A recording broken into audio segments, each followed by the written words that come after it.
This meeting. May I remind everyone, this is a meeting in public and not a public meeting.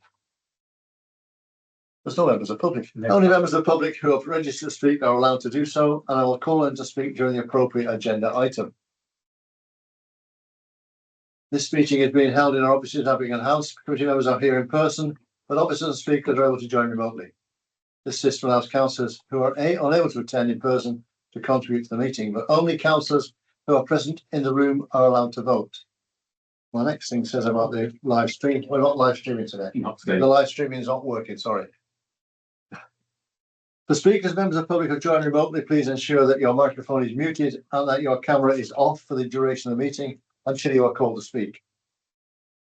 The Planning Committee is a decision-making committee of the Council, and it's important that the set procedure is followed. All committee members have received a full report on each planning application, either on paper or electronically. And it should be noted that committee members and officers may be using electronic devices for reference throughout the meeting. Sorry, Councillor Beard has arrived, so he can't get in. Oh, Shall I go and open them? If you could, yeah, that's great. At the front? I don't know. We sorted someone to they let just walked in. They just walked in. The front door's open. Yeah, the security. Security guards. Yes, Security guards there. my badge. I missed it, yeah. Because you're on the wrong door. It's really on the back door. Sorry, I'll carry on.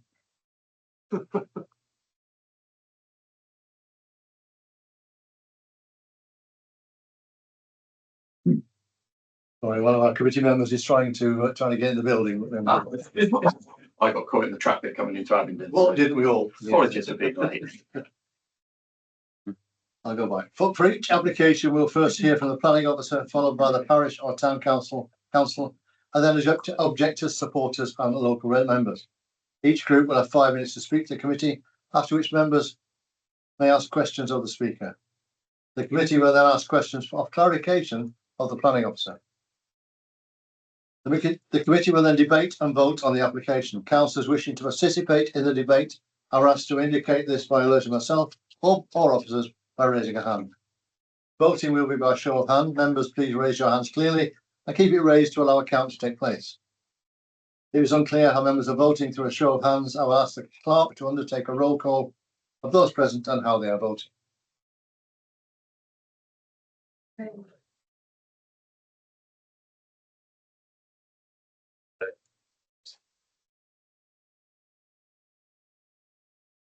Right, so a few housekeeping announcements. In the event of an emergency, please evacuate the building by the nearest exit, which is in a corridor immediately to the right of this meeting room, and go to assembly point 9 in the outside area beyond the fire exit.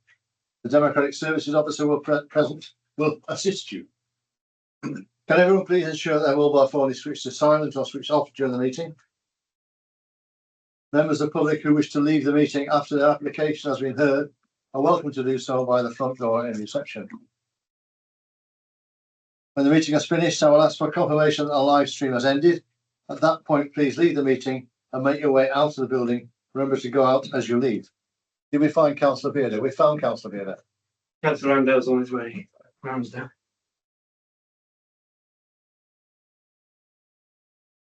Traffic. Sorry. Right, so we're going back to the agenda. The second item is apologies for absence. Thank you, Chair. We've received apologies from councillors Arlett, Gordon Green and Sprohan. Councillor Peter Ramsdale is attending as substitute for Councillor Keith Sprohan. Okay. Welcome, Councillor Ramsdale. Sorry, I'm late. That's all right. But you're stuck in traffic. Yes. Yeah.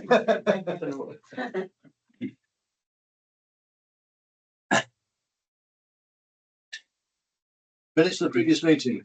To adopt and sign as a correct record of the planning committee minutes of the meeting held on the 14th of January 2026. Everyone agreed? Thank you. Everybody agreed? Thank you very much. Declaration of interest. To receive declarations of disposable pecuniary interests or other registrable interests and non-registrable interests or any conflict of interest in respect of items on the agenda for this meeting. I see none, if you all understood that.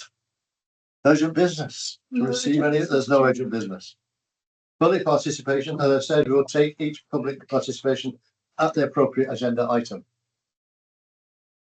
So the first item on the agenda this evening is P25 S3164, Knightstone Station Road, Goring, and the planning officer is Itaf Ishak. Just sat here. Thank you, Did I get that right? No. No. Close enough. Close Thank you. enough. Thank you, Chair. The proposal, you can probably see on the screen there, and the actual report itself, 3-bedroom dwelling house converted to two-bedroom with extensions, 3 parking spaces, garden amenity area, cycle bin storage, landscaping, and 8 roof solar panels to the rear. If I can bring to the Chair's attention, since earlier than the minutes have gone out, I've had comments back, additional comments from Heritage Officer who's raised concerns about the boundary treatment wall to the front in terms of the flint and brick detailing, requesting a height of 1 metre. I think that's a bit contrary to highways requirement for visibility at 0.6 of a metre, but the detailing can be looked at. In terms of the second point raised, in terms of the roof lights for front visibility, my Heritage officers are reminded that equally about what Councillor Emerson has raised about the Thames Conservation Area Appraisal, which was adopted on the 16th of January. So there's an overlap between the report being written and that reference being added to it. But it raises a reference to careful consideration of additional roof lights. They are used, where they are used, they should be located to the rear roof slopes in order to preserve the special uncluttered appearance of the front roof slopes. So that's in addition to the report that can be discussed. But in terms of the overall heritage comments, there are conditions attached in terms of scheduled materials and joinery details. Overall, the proposal is supported. We had Goring Parish Council raise objection on the grounds of inadequate parking and turning area, and also no objection to overall design and scale, but reference to the roof lights in terms of concerns with the roof lights to the front, and seeking the comments from the Heritage Officer. No objection to ecology, archaeology, subject to conditions, equally with drainage, land contamination. We proposed 2 conditions because no information was provided as part of the application. Environmental protection was raised, concerned about the noise attenuation from the public house up the site. Again, conditions attached accordingly. Highways, no objection, subject to turning area, parking, surfaces and drainage. Likewise, the 2 local representations mentioned lack of parking provisions for the resident and for visitors, and turning area causing highway safety issues, and inappropriate 2 dwellings at the site, overdevelopment of the site, out of keeping the houses under the street conservation area. Our office has made its recommendations and assessed the key considerations around character appearance and impact on the Goring conservation area, and the character of the Chiltern National Landscape. Look at the residential amenity considerations, highways, ecology and flooding, and impacts on ecology and carbon reduction, and the recommendations are put forward in support, subject to the conditions attached on the list. Thank you. Atif, is that Atif, yeah, that's okay. fine. Thank you. We'll come back to you when we've heard from the speakers. Sure. Could we just run through the slides? Well, you have been. You have been. Sorry, I didn't. Tell me which slides you We're want. running through the slides as you spoke, so That's fine. Okay. If you All want right. to. Not necessarily. No, I'm happy with it. Our first speaker is Councillor Emerson, who's online. He was there a few minutes ago. Hello, yes, no, just a minute.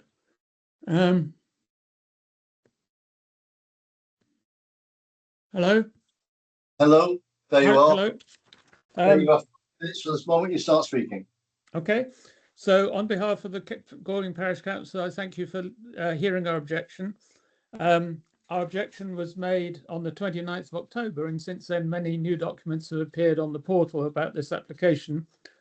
We raised 3 objections, 2 on parking and providing the views of the Heritage Officer, and they've both been adequately dealt with, and we're grateful to the plan officers for that. Our remaining objection, a major one, is about the roof lights. We'd said we had no objection to the design and scale of the development, with the proviso that the Velux windows to the front of the roof, page 6 of your pack, should be removed. Our Goring Conservation Area Appraisal, published on the 16th of January, states 9, carefully consider the addition of roof lights. Where they are used, they should be located on rear roof slopes in order to preserve the special uncluttered appearance of front roof slopes. And as far as we and the authors of the conservation area appraiser are aware, no building anywhere in the conservation area has roof lights to the front of the property. Station Road, where this property is the best preserved of Goring's historic streets, according to the conservation area appraisal, lined by 7 listed buildings and 12 buildings of local historical or architectural interest, which contribute to the important street views. We therefore continue to object on the basis that the roof lights on the front roof are inappropriate in the conservation area, and suggest that any planning permission you may wish to grant should include a condition that they're not included. And we also would suggest that the roof lights to the back should be conservation area grade roof lights. Thank you. Okay, thank you. Committee, any questions for Mr. Emerson? No? Okay, thank you very much for Mr. Emerson for your presentation. We'll move on. Thank you. Our next speakers are Stephen Pollard and Janet Pollard, who are the applicants. Yeah, could you come to the table, please? It's just me, so yeah. I'm going to say, if you don't come to the table, we can't ask you any questions. We can't speak at all. So No, that's fine. That's that's fine. okay. All right, fine. It's okay. You have 5 minutes from the moment you start speaking. Yeah. Lovely. Thank you very much for your time this evening. Apologies again for running late. Firstly, there's been a lot of back and forth with the planners on this application and all the professional consultees. So I'm grateful for that. There's been quite a few amendments, and this is our second application on this site. Hopefully, I think we've answered the parking and turning circle additional work that we've carried out, that analysis, so that no one can reverse onto Station Road. We are happy with all the conditions that have been proposed by the planners. Again, on roof lights, there's a condition at the moment of conservation roof lights only. We're happy with those.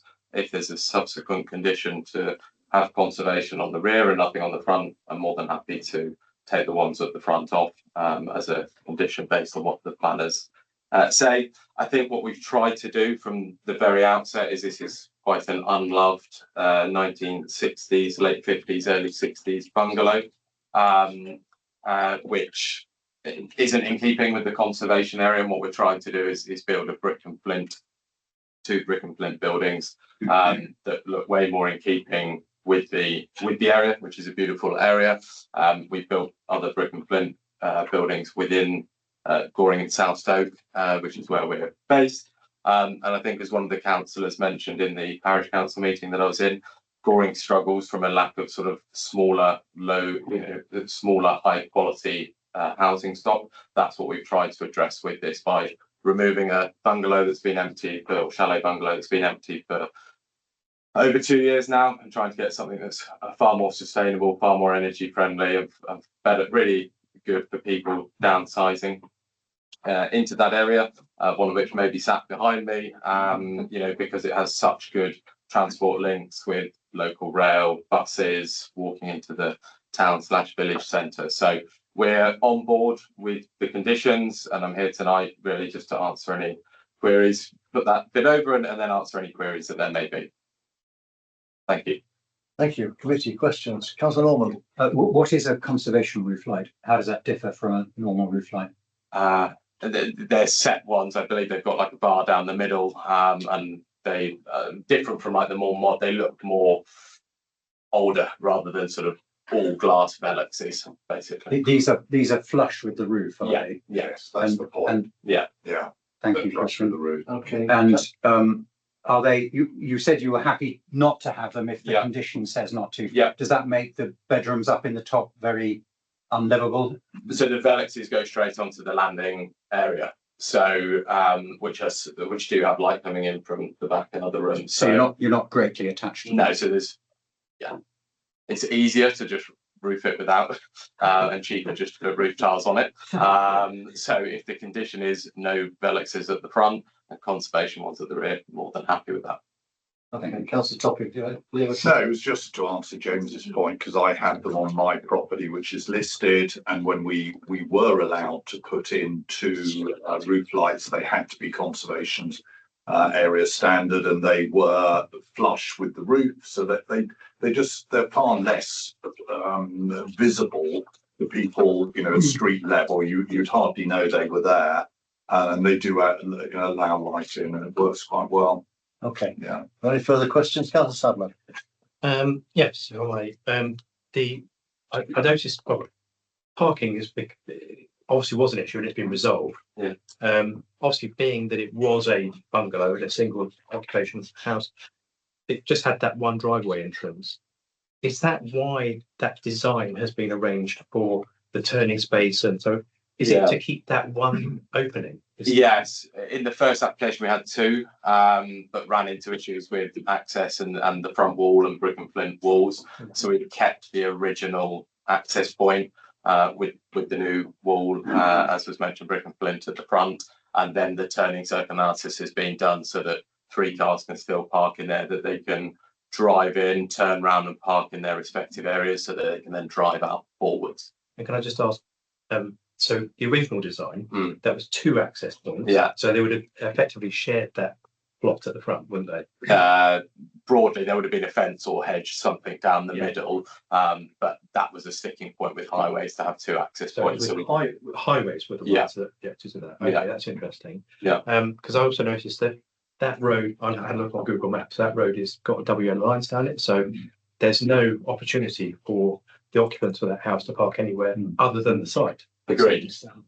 Well, the one Oh, is there? Okay. there is there's a car park with season tickets available. I don't think the type of house that this is, people aren't going to have car collections. It's the wrong house for them. I think they're going to be one car household. Obviously, there's three bays in total between the two, but yeah, we wouldn't expect any parking on the road. And we want people driving in forwards, reversing, it within the plot, and then driving out forwards. Okay, Councillor Beeler. If they don't want you to have the wheelless windows, and you're happy not to have wheelless windows, Yeah. why is it here? Some of these comments came in yesterday, so there's been a lot of backwards and forwards with my architects and with the TIF going through the conditions. Those heritage comments were made yesterday, so in terms of what you've seen there, it's and obviously those comments from the councillor couldn't take them on board within the last. I think the conditions we have at the moment are that they're conservation ones only. I'm just saying if we need to go a step further and get rid of them, then we're open to that. And your preference would be to keep them. My preference is to get planning permission. So look, we're open to the conditions, and if the condition is no velexes, I'm fine. If the condition is conservation velexes, I'm also fine. Yeah, I think you've answered all the questions, so thank you for your presentation. Hang on. Oh, sorry. You've got the front elevation, you're having sort of flint. Yeah. So is that going to be, are you going to have sort of flint panels, or will they be? In individual stone, where we've done this in the past. So we work with a brick and flint specialist, and all individual. I don't really like the panels. No, I don't think anybody really does. I'll go back again. Thank you very much for your time. Thank you. Yeah, okay. We'll move on to questions now back to the planning officer. And of course, that one from that's one from Councillor Bearder should really be directed to the planning officer, but it's in your report anyway. The officer's going to come back on something. Yes, yep. Do you mind making just a couple of observations on the comments made? I think on the roof lighting point, there was, as I said, the conservation area appraisal was adopted on the 16th. We drafted the report, put the conditions in prior to that, as well overlapped, hence where we are. However, likewise, the importance of the front roof lights do give sufficient light into a hallway at the top, depending on the cast iron roof design as it is.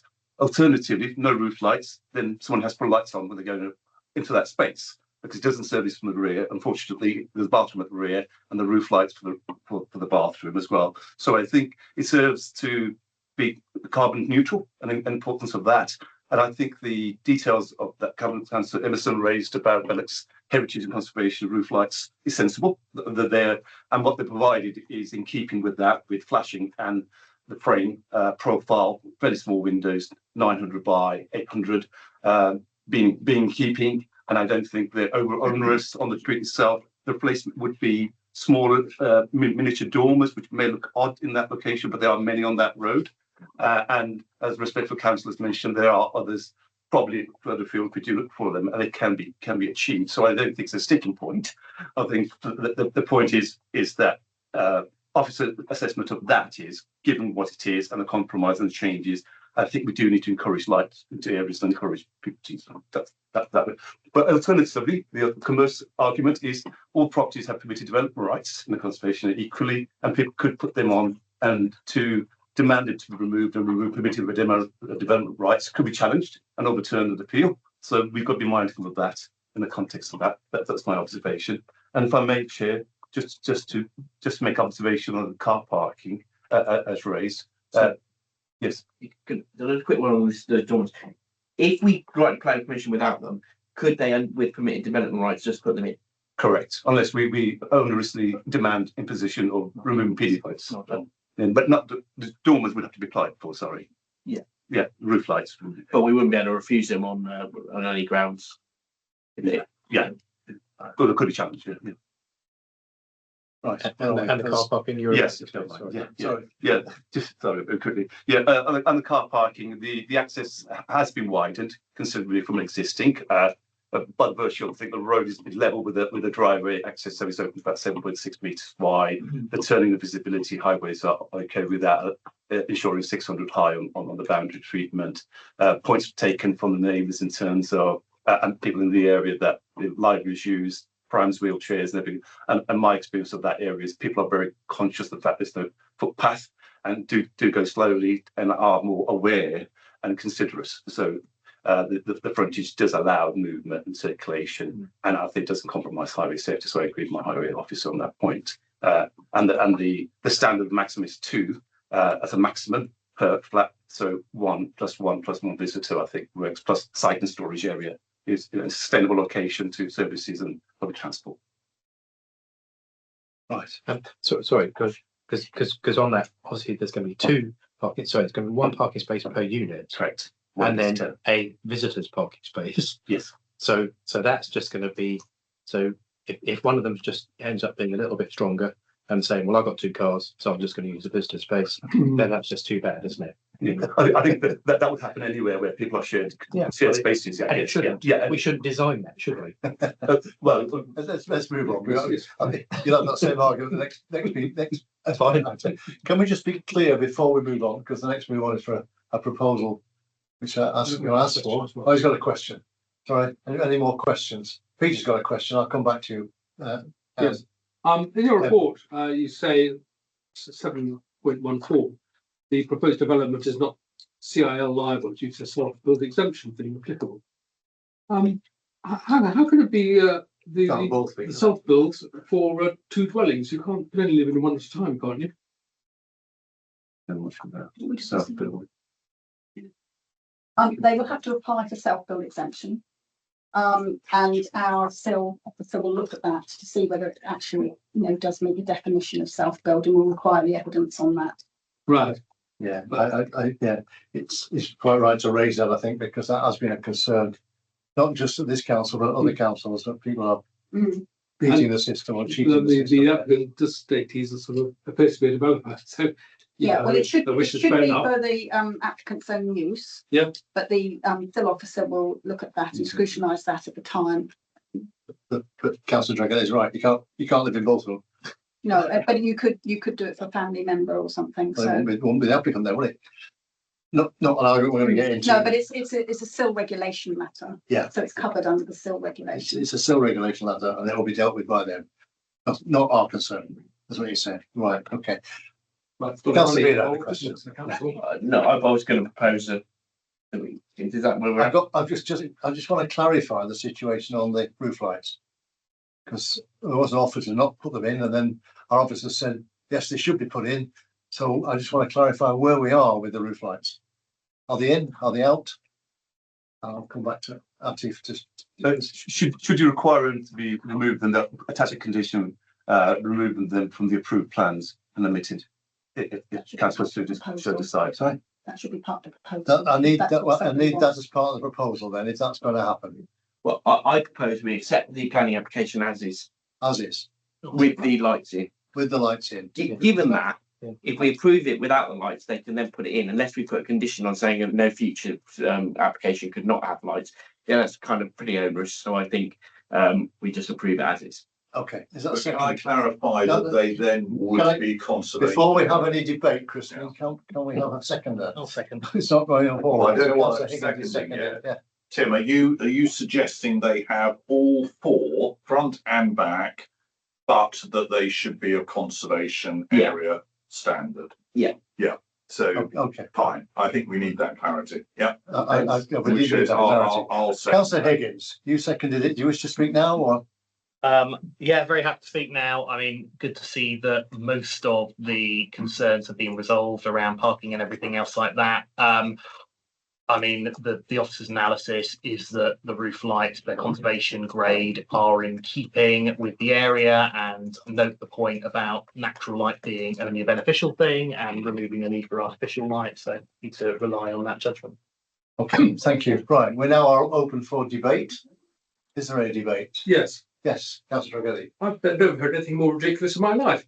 The parish council, this is a conservation area. The parish council has correctly identified this road as being a major contribution to the scenic quality of Goring.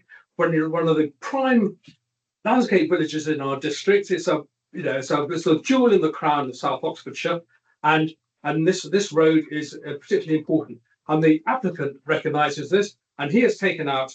He's recognised what the feeling of the community is about these roof lights. They're not necessary. They're purely for a landing lighting, and the applicants scientists were happy to take them out. So therefore, we should formalise the situation as the officers put it as a condition that there should be no roof lights, because it's going to be so it's a win all round. I can't see any purpose in having those roof lights on the front. It could even make the job of the building easier, isn't it? No easier tiling. Yeah, councillor Sadler. I'm pro roof lights because I think it's about the occupants as well. I think they've done an awful lot here to work with the conservation area. They're taking away a 70s bungalow. Well, not taking it away, but they're adapting it and they're putting some really good features in there, so it complements the area very well. So on balance, I'm pro roof lights. I think it's good for the people who are living in the houses. I've got my reservations about the car parking spaces for the reasons I said, but otherwise I think it's good to go. Councillor Topping.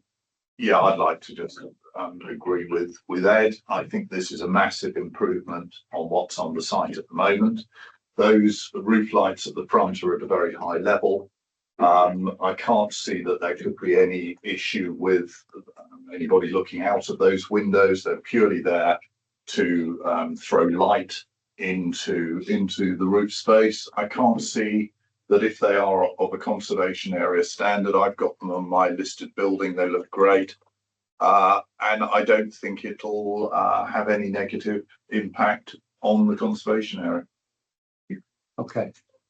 Is there any other comments? Councillor Norman. And further to that, if we don't grant them, they'd be within permitted development anyway. So I think that kind of, as it were, is equally well, he doesn't have to put them in.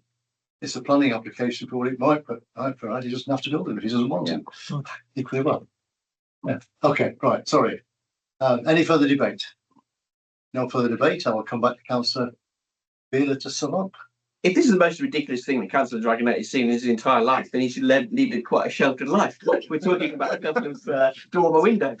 Everyone seems to be fairly happy here. I mean, I agree with the colleagues. What we will be doing is creating two houses for generations to come that are inferior. It clearly would make it a better place to live if you can see what you're doing in the corridor. The end. The end. Okay. All right. So I have a proposal for officer's recommendation for approval as stands. All those in favour, please show. 2, 3, 4, 5, 6, and that's 8. 4. What against? 1 against. 8, 4, 1 against. So that will be Chair, that will be passed. Yeah. so I would check that with the extra condition for the roof lights to be conservation style. Oh yes. Yes. Yeah. I guess. Yeah. Yeah. Okay. I'm just going to go and get a glass of water.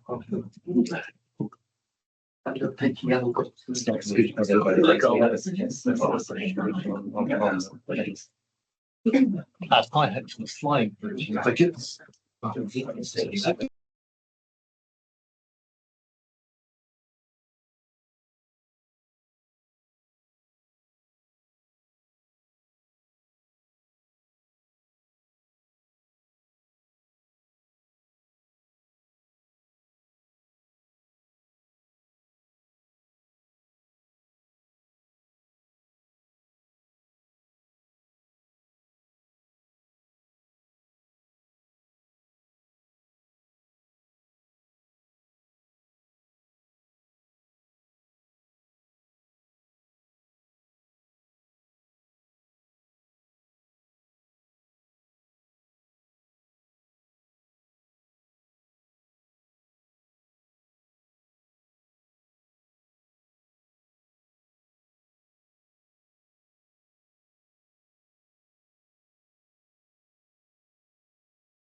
Right, so welcome back. We'll move on to agenda item, I can't see it, 8. P25 S2226, which is at 89 Queensway in Didcot. The planning officer is Davina Sarrett. So welcome, Davina. Thank you, Chairman. This application seeks full planning permission for the erection of a two-storey side extension to create a new dwelling, together with the further subdivision of the plot to create another new dwelling in the rear garden, utilising existing vehicular access from Lockage Close as detailed within the submitted plans. The Town Council have raised an objection to the proposal on the grounds of inappropriate development. This is why it's come to committee. Queensway is located within the built-up confines of the town of Didcot, where infill development is generally supported in principle. The site is surrounded on all sides by existing residential buildings, and therefore officers consider that the principle of infill here is acceptable and complies with our local housing policies. The proposed two-storey side extension, which is to become a one-bedroom separate dwelling, is considered to be in keeping with the design and character of this existing dwelling, and local area. Neighbouring properties along this road have had two-storey side extensions, so it's a very common feature. The rear garden is proposed to be subdivided into 3, and it is proposed to erect a new two-storey chalet-style bungalow, which will utilise the existing access onto Lockage Close, with space for parking of 2 cars. There is an existing chalet-style bungalow at number 17, Lockage Close, that was built in the rear garden of the neighbouring property at number 1 Queensway, which was granted permission in 2015.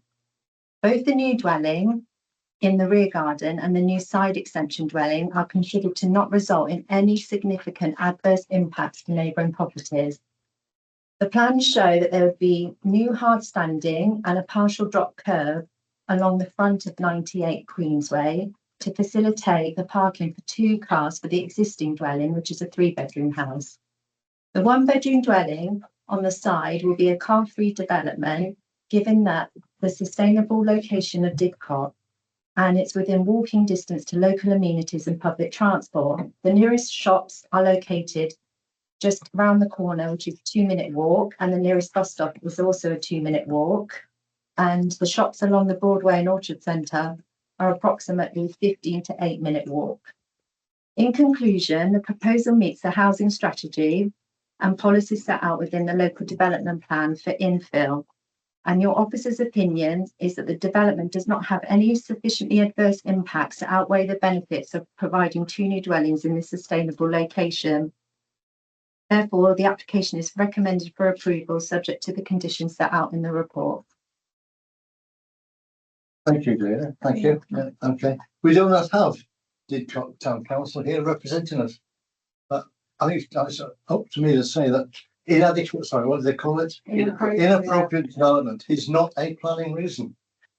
They should be here to explain what that means, because that in itself is not a planning reason.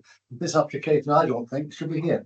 However, I'll have a go at Didcot Town Council in a minute. I have got a speaker, which is David Howells, who's eager to come to the table. Got here a little bit quicker than driving, so. And you have 5 minutes from the moment you start speaking. Good evening, dear members of the Planning Committee. I'm David Howells of DMH Planning. I'd like to thank you for allowing me to speak here tonight on behalf of the applicant, my client. I'd also like to thank the case officer for a positive and proactive approach to this application, and for her detailed report outlining the positives the scheme brings, and for her recommendation of approval for the application. Within her report, she outlines that the site is located within the built-up area of Didcot, and that there are no constraints on the site limiting development. The officer also confirms that the scheme proposed complies with local policies, as well as the wording of the National Planning Policy Framework. The application site contains a property that forms the end of a terrace, which became a terrace following the almost identical approval of a scheme to add a property to the existing dwelling in 91, and also create a detached dwelling within the rear garden with an access onto Lockage Close. The officer confirms that the council cannot currently demonstrate a 5-year housing land supply, and that the development itself comprises of infill development. The development itself is considered to be compliant with the relevant housing policies, and the principle of the subdivision of the site with the creation of the 2 additional dwellings is deemed as being acceptable. It should be noted that there are developments of a similar nature within the immediate area, and as already mentioned, an almost identical proposal was approved and has subsequently been built out at 91 Queensway, as you can see on the images provided. The officer rightly confirms that the development that is proposed would be in keeping with the character of the area and is of an acceptable design and scale and would not appear cramped. Additionally, the properties proposed meet the national space standards in terms of size. Development was designed so as not to result in there being any detrimental effect on the amenities of the neighbouring properties. It was important when designing the scheme to ensure that there was no loss of privacy or perceived levels of overlooking that would be a concern. This has been achieved as confirmed by the officer. There was also consideration given to how the scheme would relate to sunlight and daylight implications within the neighbouring properties, and that the development would not appear overbearing. Again, the officer confirmed that the scheme was appropriate in respect of these points. As you can see from the officer's report, the scheme is considered acceptable in respect of the relationships between the site and neighbouring properties, as well as between the existing property at the site and the proposed dwellings. There are no concerns raised in terms of parking or the provision of cycle storage from a sustainability point of view. With regards to the amenity provisions for the proposed dwellings and existing dwelling, the officer is very clear in stating that they consider the provisions provided to be acceptable and that their size is not something that could be supported in refusal. This is because amenity size is something that the field inspectors have not supported, such a stance previously taken by the council. Moreover, the gardens are of a similar size to those approved as part of the development in 91, and this was not raised as a concern when that application was being approved. Neither were concerns raised when assessing the application to add an additional dwelling at 105 Queensway. Arguments around this include the fact that the garden sizes are not necessarily something that dictates the sale of a house anymore, as purchasers know the size of the garden prior to buying a house, and not everyone wants a garden. In light of this, it's considered that the officer's assessment of the amenity provisions proposed have been consistent with other decisions and are appropriate in line with the current housing requirements. This development is considered to adhere, as confirmed by the officer and already mentioned, with the policies set out in the local plan, as well as the wording of the NPPF. I therefore, on behalf of my client, ask you to vote in favour of this application and approve it in accordance with the officer's clear and thoroughly assessed recommendation. Thank you for your time. Thank you very much for your speech. Chrissy, any questions? Councillor Sadler. It doesn't seem exactly the same as 91A, does it? Because I was just looking at Street View, and that seems to be a house with parking at the front of it. Interestingly, on Street View, there is a van parked right in front of the space where we propose to put this house. So we're just going to say that's not a parking space, and so on. And actually, the property hasn't got parking anywhere at the moment. There's no drop curb. So I said I used very carefully. They are similar to 91, not exactly the same. And the parking situation has actually been discussed with Highways, who asked for certain things to be done, and that probably is a question to be directed to Davina herself, so that she can explain that with the discussions that went on with Highways. Okay, thank you. Okay, I've seen all the questions, so thank you very much for your presentation. Okay. I don't think Axel needs to talk. Look, remember, no. Okay, so we'll go back to the planning officer, back to Davina. Has anybody got any questions for Davina? Councillor Sadler. Yeah, so 91A has a drop curb in front of 91 and 91A, and parking off-street parking for both of those dwellings. But what we're saying is for this proposed dwelling on the left-hand side of what is it, 89? Is it 89? Yeah. So what we're saying is that the person who happens to have to have that one will have no parking. That's correct. There will be street parking though, because there's lots of street parking there.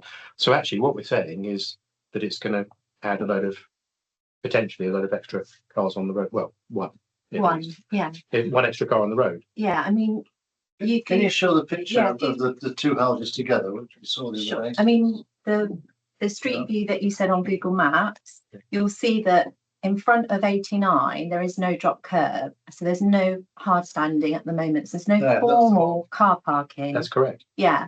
So as part of this proposal, they are proposing to drop the curb to create a formal hard standing, to create two formal spaces to the existing house.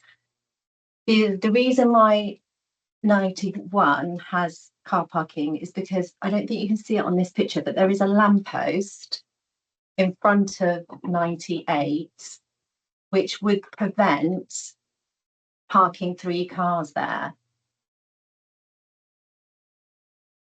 Because it obstructs one of, to get 3 car parking spaces on there. It also means it's very tight for bin stores and bicycle stores. And it was considered that being in the centre of Didcot, with really within walking distance to amenities, for a 1-bedroom, we consider a car-free scheme acceptable in this location. And we should be encouraging people to cycle and walk and use public transport, especially living in a town. So we do have policies that try to encourage that. And obviously, the local highway authority have assessed the proposal and they don't object to the fact that there is no parking for one of the houses. Thank you, Lena. I'm sure Councillor Taylor will have something to comment on that when we get to debate. Any further questions? No, thank you. Everybody seems happy to Lena. Well, I'll go for a proposal now, actually. Councillor McDonald was quick, but Councillor. Okay, I'll propose we accept the recommendation, grant it. What was the recommendation for approval? That's seconded. That's seconded over there. Okay. Do you wish to speak now? Very briefly, it's so ideally suited for a primary school, one of Didcot's best secondary schools, near a fantastic new splash park and other amenities. It is an ideal position to be. So I can see someone can do that car in that location, and there's, as someone has pointed, quite a lot of on-street parking. So I'm not sure what the council found inappropriate anyway. Okay. Debate. Councillor Beard. I think that we should be encouraging car-free developments as much as possible. In fact, this loses the car parking space on the other side of the rear of the thing. County Council has a policy to remove the number of car trips by quarter by 2030, and this is a brilliant way of assisting doing that. And as Axel, the local ward member, says, this is an ideal place to have a house of that nature. And it's exactly the kind of house I'd like to buy, because you buy as one house and you get 3. It looks great. Okay. Is there any further debate? Councillor Tommy. Well, just to say, I believe this is a net increase in off-street parking of 1. So it's beneficial, even if you do object to cars. It won't greatly add. In fact, the opposite. It will actually take away on street parking, because there's going to be 2 provided, whereas there are none at the moment. So I think there are no downsides to this scheme. Thank you, Councillor Sadler. Well, it's quite complex. I think the trouble is there's 3 residential properties here now. There's the original one. There's one where that extension bit would have been, and then there's the bungalow at the rear. I'm not against the bungalow at the rear at all, and I'm not really against them converting the existing house. But I think to have an additional dwelling is overdevelopment. And also, I think, if the council are going to be serious about we need to stop people driving, they need to restrict the parking on the road, because that's the only way you're really going to do it. There's no point in saying you can park where you like on the highway, but we just don't. We're just going to stop approving developments where people keep cars. You've spoken. You can't speak again. Sorry. So clearly. So clearly, I think, if we're serious about this, what we don't want to do is target individuals who happen to be living in little dwellings on council estates that are not exactly in the centre of Didcot, and actually say, right, well, we're just going to put restricted parking everywhere, so that the highways have got free space so that people can move about properly on bikes, in cars, or on foot, or whatever, without cars cluttering up the place. And be serious. And then if we can still make the case that yes, we're going to offer this house without parking, then it really actually means something. It really actually genuinely is a car-free house. At the moment, it isn't, because what it is, it just means that person will just park on the street and cause everyone else irritation.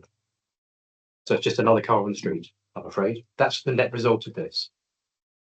Or you can see what's going to happen in future. There'll be 3 cars there. Yeah, I think they'll eventually just, There'll be 3 cars parked. they'll eventually just do it anyway. I think that's the other Anyway, option. no matter what we say. Yeah. Okay. I'll go back to Councillor Higgins. So Thanks very much. I mean, we're here to consider it because the town council objected on a grounds that wasn't a planning ground and then didn't bother turn up to tell us why.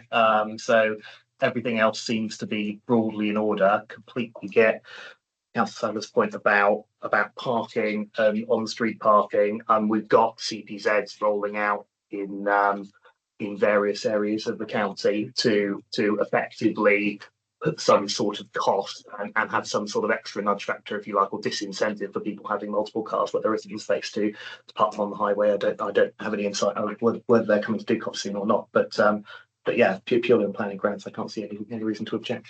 okay, thank you, Councillor Higgins. We have a proposal for officer's recommendation. All those in favour, please show.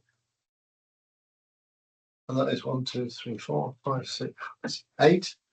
8 for, 1 against. Well, no one against. Against, Okay, 1 against. So that is carried. Okay, thank you.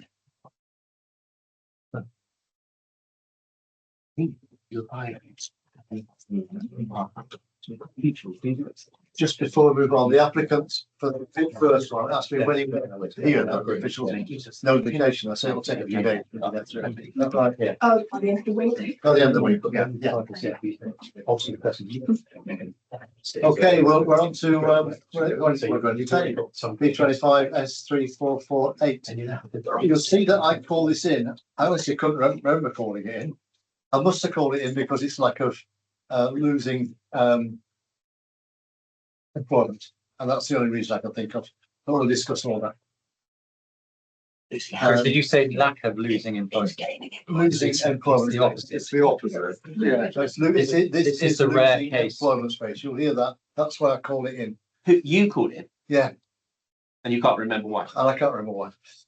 This is a good evening, isn't it? It's a good one. I thought it was loss of a flat. Yes. Going to office. Yeah. Sorry, It is. sorry, it's loss of, It's gaining. it's gaining employment space, it's loss of, yes. So it's- So you're sorry. against employment. No, We're not allowed to I'm bring not beer gonna, to these I'm not meetings, allowed to are say, we? I won't actually. I look forward to your. I'm not gonna vote, I'm not gonna speak on it. So I'm gonna get myself confused. Yeah, sorry, We could be out Victoria. here. We could be out here by 7. Victoria. Thank you. Officers recommend this application for approval, and it's being called to committee by Councillor Brotherton due to conflict with the local plan policy H21, which relates to loss of existing residential accommodation in town centre. The site's located in the town centre of Tame, in an area designated as Tame's primary shopping area. The building was formerly a public house that has previously been converted into residential use with office provision. The ground floor of the building has been occupied by an accountancy firm for the last 10 years. In 2018, they gained planning permission to convert one of the 2 residential units into an office to allow the expansion of the business. The remaining part of the first floor and the second floor of the building is a 2-bedroom flat that is accessed via the ground floor from the rear courtyard of the building. This application seeks planning permission for the change of use of the remaining residential unit to an office use. In addition, it's proposed to extend a canopy over the rear courtyard. The proposal would result in a loss of a residential unit, and this would be contrary to local plan policy H21, which does not permit the loss of existing residential accommodation in town centres other than in accordance with other policies in the local plan, except in the case of upper floor accommodation where an independent access does not exist and cannot be provided, or in cases where there is insurmountable environmental factors which militate against continued residential use. Officers consider there are sufficient reasons to permit the loss of the residential unit. The existing flat does not benefit from private outdoor space, which is not ideal. And the site is located in the primary shopping area where businesses and services are encouraged. The existing business that is occupying the building provides a useful service for residents of the town and is merging with another. It therefore requires additional accommodation and wishes to retain the current premises rather than moving. The local plan supports employment uses in town centres. Policy EMP2 seeks to provide a range, size and mix of employment premises, including flexible business space to meet current and future requirements. The policy states that the council will support proposals for premises suitable for small and medium-sized businesses. Policies in the Tame Neighbourhood Plan include a strategy to improve the attraction of Tame for visitors and businesses and improve the stock of existing employment areas. And the Neighbourhood Plan also supports the aims of the local plan to provide flexible employment space. It encourages a diverse range of uses in the town centre by supporting new office and retail uses on upper floors. Officers therefore recommend the application for approval. Thank you, Chair. Thank you, Victoria. Okay, we have one speaker. Who, yeah, seems to be taking up residence. I don't think I'm back next time, though. I haven't got a pre-prepared speech. If you don't want me to talk very long, I won't talk for very long. But I'm here to represent my client, who is really very keen on being able to expand their business into the existing flat next door. The flat isn't a very good one. It's on first floor with 2 bedrooms, and then the living space is in the attic space at the top. It's really quite small. It's compromised by the attic roof coming in at the top floor. It doesn't comply with minimum space standards for flats.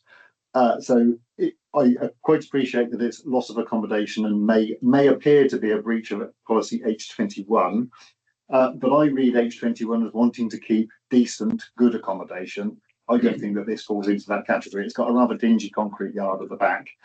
The existing business is doing well. They can't actually accommodate all the people that they need to accommodate in the existing office space. They've got 17 people, but some people can't come into work because they haven't got enough space. The idea is they just expand outwards into the existing space. The canopy would come at the back just for them to be able to get around and just make their business work so they don't have to leave Tame. If they can't all accommodate here where they've been for over 10 years now, they'll probably have to go, so they'll go to Haddenham or they'll go to Oxford. So on the whole, I think it would be a sad event for Martin and company to have to leave these premises. The overall better good would be in them being able to move sideways into the flat. Thank you. Committee, have everybody got any questions? See no questions, so thank you very much. Oh, sorry, I was just going to say, I assume that who occupies the flat, is it vacant? Presently, it's unoccupied. It's unoccupied, and the landlord presumably is happy to let you have that space. Yes. And it's one freeholder owns the whole. One freeholder owns all the accommodation. Yes. So this will happen if we agree. Yeah. Yeah. Okay. Thank you. Okay. Thank you. Okay. I'm not going to speak as a ward councillor. I'm not going to speak. I'm going to questions to the planning officer. I don't see any, so you're off the hook already. Okay, I'll give her a proposal then. Councillor MacDonald.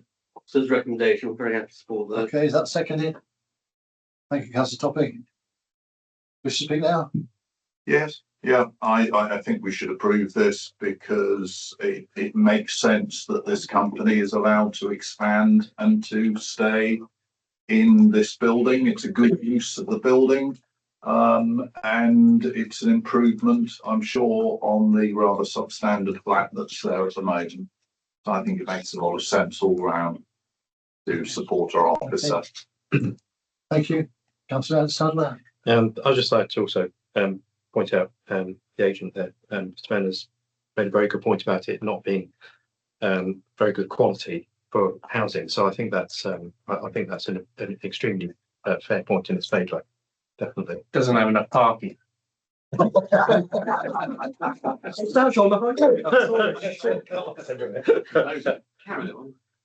Right, where are we? We're actually back to me. Come back to you to sum up.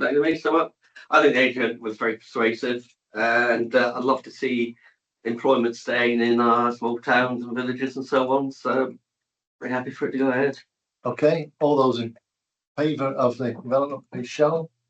That's 1, 2, 3, 4, 5, 6, and that's 8, and I'm abstaining. Okay, so that is carried.